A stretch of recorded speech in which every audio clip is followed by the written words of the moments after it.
Hello Leo, ito na yung reading, monthly reading for the month of May or kung kailan man dumating sa iyo tong reading na to. Thank you Leo, bago man dito or matagal na sa iyong patuloy na support, pagsubaybay. Sun, Moon, Rising, Venus, signs man ito or kahit sino naman kayo, kung gusto nyo manood sa reading ni Leo, lahat po kayo ay welcome. Kung late mo man mapanood to, walang problema, lahat naman ng reading ko rito ay timeless. Ang unang card mo is marriage, imprisonment, main female, family room.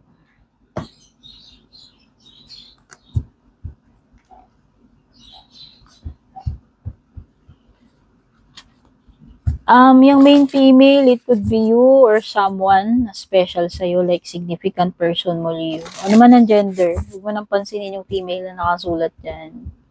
Marriage could be partnership, pwede rin naman literal na talaga na pagpapakasal or asawa mo or someone who's married, kaka-deal mo dito sa situation na ito.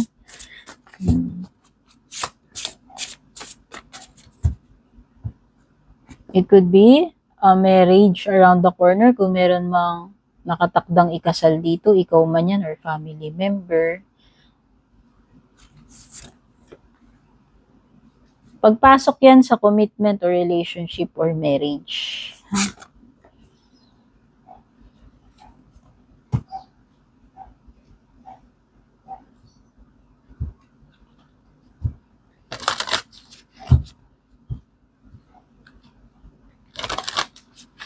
Family room could be your living room. Pwedeng literal na living room yan or receiving room kung saan man sa bahay ninyo or kung saan tumatanggap kayo ng mga tao, bisita. It could be a visitor. It could be something na gaganapin, pag-uusapan sa loob ng bahay. Pwede rin something that is very private na parang yung mga pinaka malalapit na pamilya lang or close friends lang yung involved dito, pagsasabihan or pag-uusapan. Okay. Ito yung mga bagay na confidential, alam mo yun, or small circle lang yung pinipili mo na makapasok dito or pagsabihan, or ilan lang yung nakakaalam talaga. Sabi ko nga, yung mga pinaka close lang talaga sa'yo.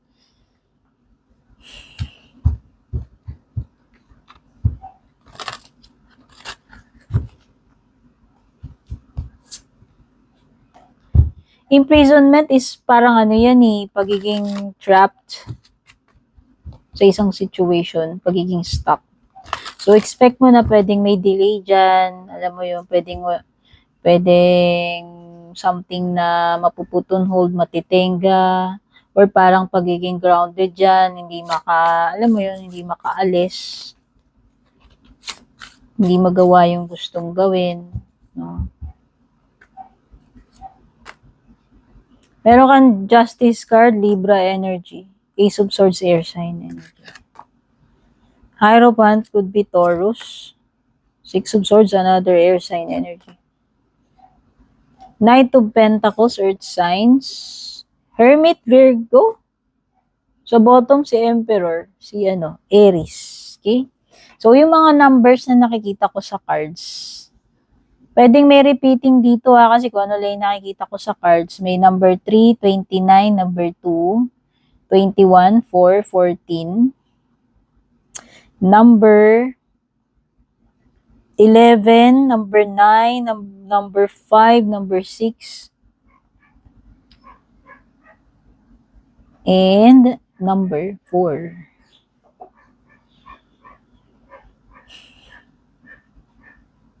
Balik tayo dun sa imprisonment tsaka marriage. Pagkakatali kasi yan. So, ano man tong situation na wherein iko-commit mo yung sarili mo or mababind ka dito. Para kasing may bind, like pag pumasok ka sa contract, di ba? Minsan pinirmahan mo, depende. May kasunduan kayo, gaano katagal. So, yun. Pwedeng mga kontrata, mga agreement, mga something na i-commit mo yung sarili mo, matatali ka doon. Lock-up period, ayun pala. Di ba ganun yun? Lock-up period, pagka nag-avail ka ng parang subscription, yung mga ganyan. Pero yung iba kasi dito, ayan, parang this is pagiging stuck sa isang relationship or marriage or situation eh. Kasi may marriage, may imprisonment. Ngayon, pwedeng yung iba, kung hindi mo to asawa, kakonect mo, parang something na sabi ko nga, secret, ilan-ilan lang ang nakakaalam. Kung relationship yung connection, kung hindi mo nasawa yan, parang ilan-ilan lang yung nakakaalam dito. Parang tago. Tago yung transaction ninyo, tago yung ginagawa nyo, something in private, something na confidential lang talaga, ilan-ilan lang yung nakakaalam yan. Oh. Kung relationship yan, parang patago, sikreto. Or kung pagtatagpo man yan, pag-uusap, or kung meron ka mang mga i-receive dito, sabi ko nga parang ilan-ilan lang nakakaalam. Alam mo yun. Number 4, mirror. Ano to? Treat your body like the palace it is. Ito yung card na nagsasabi na maging proud ka sa sarili mo. Ano man ang shape mo, malaki ka man, maliit, payat, sexy, hindi, macho, hindi, alam mo yon. Maging komportable ka sa sarili mo. Sa appearance mo, ikaw, overall na ikaw. At galangin mo, respetuhin mo rin yung sarili mo, yung katawan mo, yun yung sinasabi doon. Okay? O, wag mong pabayaan, wag mong balahurahin yung sarili mo, di ba? Yun eh. Parang in a way, ano na rin yan, self-respect. Self-value, self-respect. Thorns, weave together the crown you deserve. Huwag mong ibilital yung sarili mo, Leo. Gawin mo lahat ng bagay na sa tingin mo ay deserve mo. Ayan, no, weave the crown you deserve. Deserve mo maging happy. Yun. At lahat ng mga bagay na sa tingin mo, pwede mong gawin para maging happy ka. Gawin mo as long as wala namang masama dun, as long as wala ka namang margabyado dun. Okay? Ibigay mo yung happiness na deserve mo sa sarili mo. Yun yung napipil ko dito sa dalawang barahan na to eh. Sa tamang pamamaraan. Sabi ko nga, as long as wala namang masama doon sa ginagawa mo na yon. Okay? Lahat tayo deserve natin yan. O ano pa, you need patience this month. It is safe to wait daw. Kaya kung may mga bagay ka, nararatel ka, iniisip mo ba kung kailangan mong mag-rush, gawin na ba yan? Eh, parang sinasabi ng card mo, it's better to wait muna. Okay? Watch and wait muna. Okay? Ano pa? Today I allow life to be easy. O, ibig sabihin nito, wag mo masyadong i-pressure, wag magmadali. Easy lang, chillax lang muna. Okay, yun yung energy na sinasabi dito. Hindi mo kailangang persahin, alam mo yun, yung sarili mo kung hindi mo kaya, kung ano lang yung kaya mong gawin at the moment, yun lang yung gawin mo. Diba? Sa bottom ng deck mo, meron ka ritong Emperor reverse. So, baliktad ang Hermit mo, baliktad ang Justice mo, baliktad si Emperor. Lakasan mo yung loob mo kasi nakikita ko rito, parang nakukulangan ka sa confidence, tiwala sa sarili mong kakayahan, kaya tuloy yun yung maaaring maging reason kung bakit mahirapan ka dito sa situation mo. Ayan magkaroon ka ng ownership, responsibility. Kasi baliktad si Emperor. Bakit yun ang sinasabi ko? Pagkakaroon ng pananagutan. Being in control dun sa situation. Alam mo yun, kailangan pull yourself together. Hindi yung sitwasyon ng magpapaandar sa'yo. Ikaw ang driver, ikaw yung emperor, ikaw ang masusunod, di ba? Okay. Ito yung pagkakaroon ng guts, ng balls, na gawin yung isang bagay kahit na parang iniisip mo, o baka iniisip mo, hindi ko kaya to. Hindi, lakasan mo lang loob mo. Kakayanin mo yan. Whether you like it or not, kailangan mong gawin to eh. Kailangan mong mag-take responsibility, ownership dun sa situation. Yun yung napipil ko eh. No? Parang magiging in charge ka dyan eh, whether you like it or not. So, might as well, maging matapang na gawin yung dapat mong gawin.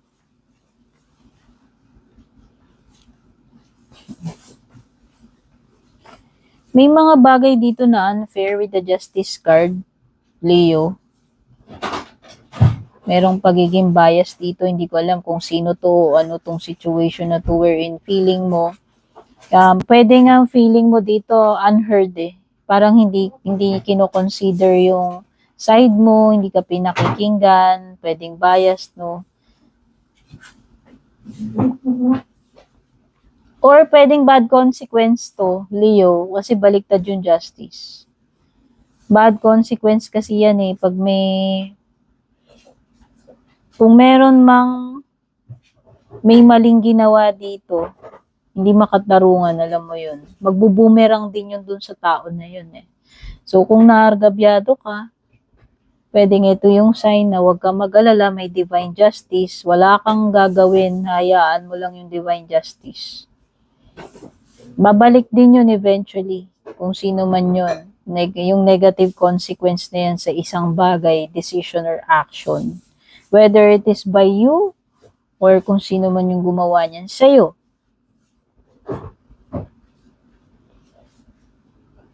Merong something dito na wala sa balance, Leo. Kailangan i-adjust mo. Balansehin mo. Anything na sobra, kulang is masama. Okay?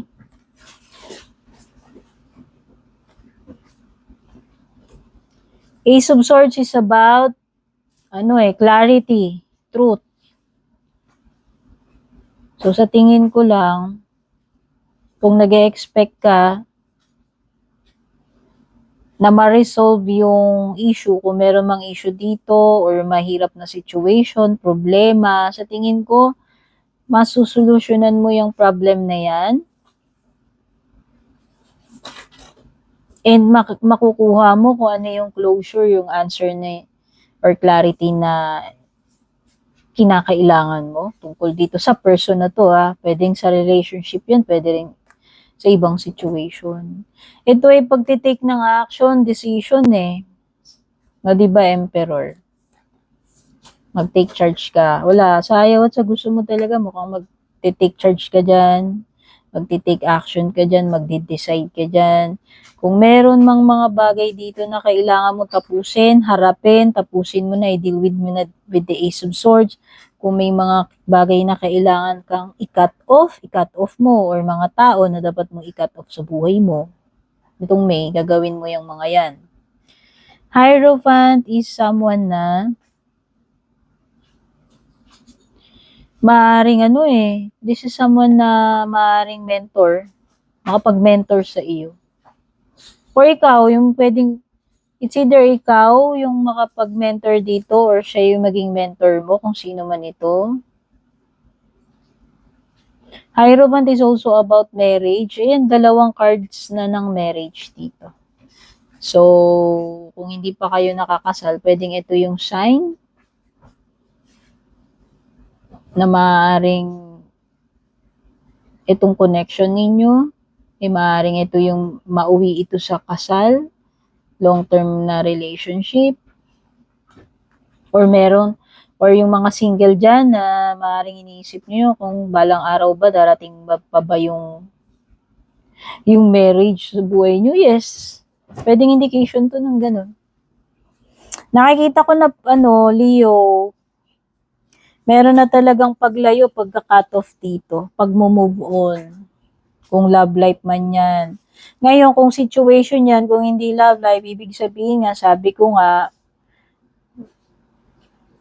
masusolusyonan nyo na yung problema. And nakikita ko na, magta-transition na into something better yung situation mo. Okay? Yung iba dito na nagwi-wish na makahanap ng better na malilipatan, no, trabaho man yan, place, ito na yun. Or connection man yan, no, kasi nakakita ako ng partnership, marriage, commitment eh. So, pwede yung next na person na or job, mas better kumpara doon sa last. No, na ito yung sign na magbabago na, paganda na, pa-improve na yung mga bagay or situation.